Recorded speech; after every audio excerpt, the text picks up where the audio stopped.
Now, how old is Cinco, do you know? Is he... I think he'll be 3 this summer. So he's really just a young adult cat. He'll be 3 this summer, but he's been here his whole life. Uh-huh. Was he born here? No. Or he came in as a kitten? He's my foster. Oh, he's your foster. He's my baby boy. Yeah, it's my boy. He likes me. So he doesn't like me or remember me because I fostered him. He just likes me. He might remember you. You don't know. You know, I've had, since I volunteered here, I've had 35 foster kittens. Oh my God. And he's the only one that never got adopted. He thinks you're his mom. He knows. And if I'd known it at the time, I would have adopted him. But now you don't have room for him. I didn't know black cats had such a hard time. Mm-hmm.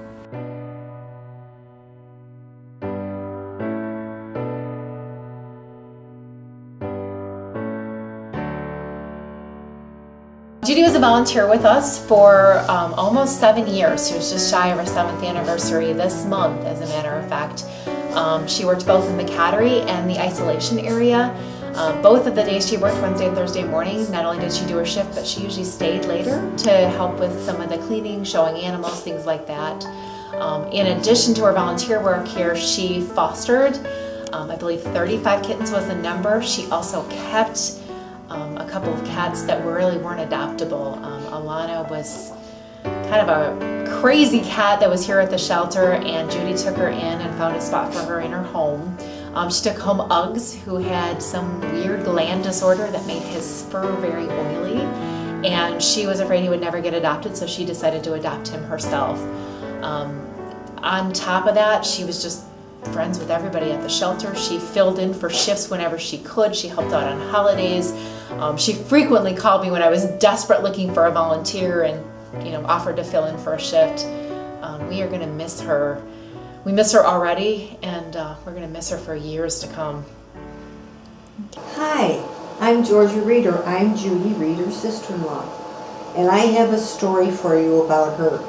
I'm going to start crying, and I don't want to cry. It's okay. Her 2 cats that she has on the deck at her house. She built them a shelter so when it rained they wouldn't get wet, and when it snowed they wouldn't freeze.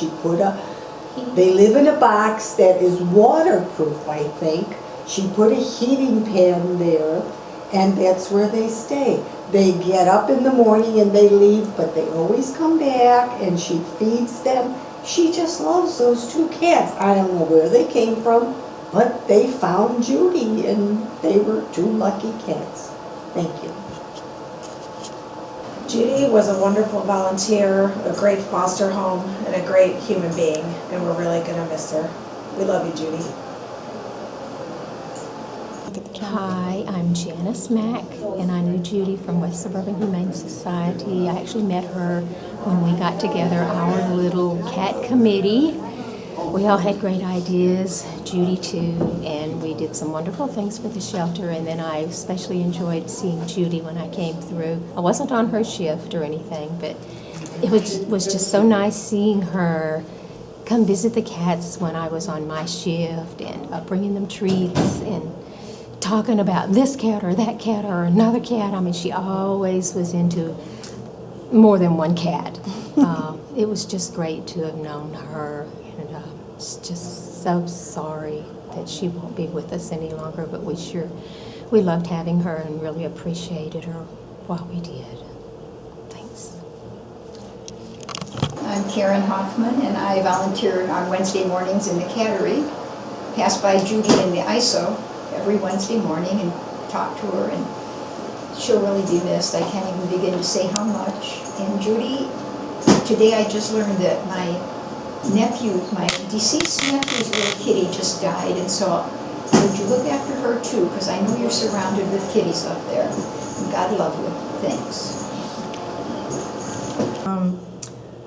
My shift on Thursday may be quite a bit shorter than it used to be, because we always got the update from you when you came through and when you came out of the cattery, and you would tell us about all of our little charges that were in ISO and receiving and how they were doing in the cattery, and you'd tell us about your cats at home that we remembered being a challenge at the shelter, and you just took them home and tamed them, and they had a wonderful place to be.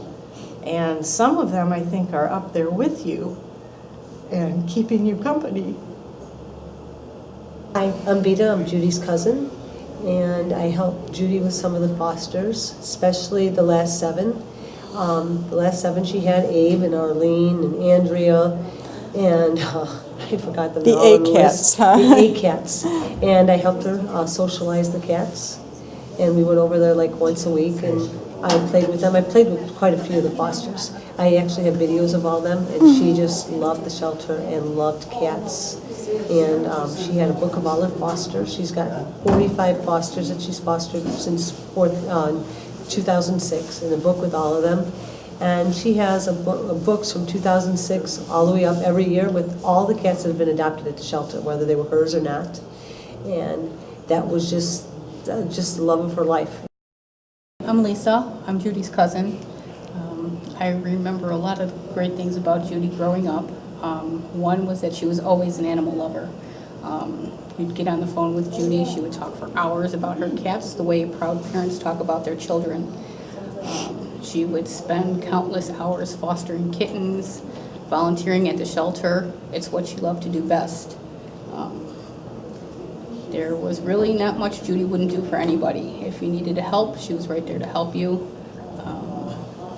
The kittens were her favorite. I remember when she would have to take them back, she would get so excited telling stories about when they would get adopted. Her biggest joy was when 2 would get adopted together. She always thought that they should have their brother or sister. Her cats were like her children. And Judy's going to be missed by a lot of people and by a lot of cats. Judy was kind of an angel around the shelter, not just for cats, but for people too. One day, my partner and I were working in ISO with a new volunteer who started to have trouble breathing. And we got her outside, and she was able to tell us that she had asthma, but that she had been so excited to be volunteering that morning that she had come away from her home without her inhaler. So I'm standing outside with her, sitting on the steps, trying to get some fresh air into her lungs, and I'm trying to figure out what to do. I had no idea how to help a person who has asthma, is having an asthma attack. And suddenly Judy appeared out of nowhere, and she had an inhaler in her hand, and it was exactly the right kind of medication. And our volunteer used it and immediately felt better, and it was really kind of a miracle in my eyes that Judy just, happened to have the right thing and be there at the right time. And that was sort of just what Judy was all about, always there to help. And thank you, Judy. Thanks for always being there. And that was typical Judy, though. She was just such a quiet presence. Exactly. Like, she just came in, did her job very quietly. She was always calm and quiet with the cats. She definitely had a way about her with the cats.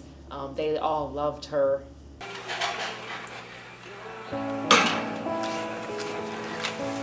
She's a sweet girl. Still come on my lap. Because I don't want to push it. Yeah, I understand she's not happy about being picked up. That's a good idea. That's a good idea. Get her That's why it's good in this cage. in her bed. She doesn't think she's being picked up. She's very pretty. Are you going? I never realized what big eyes she has. And she's been here a couple of years.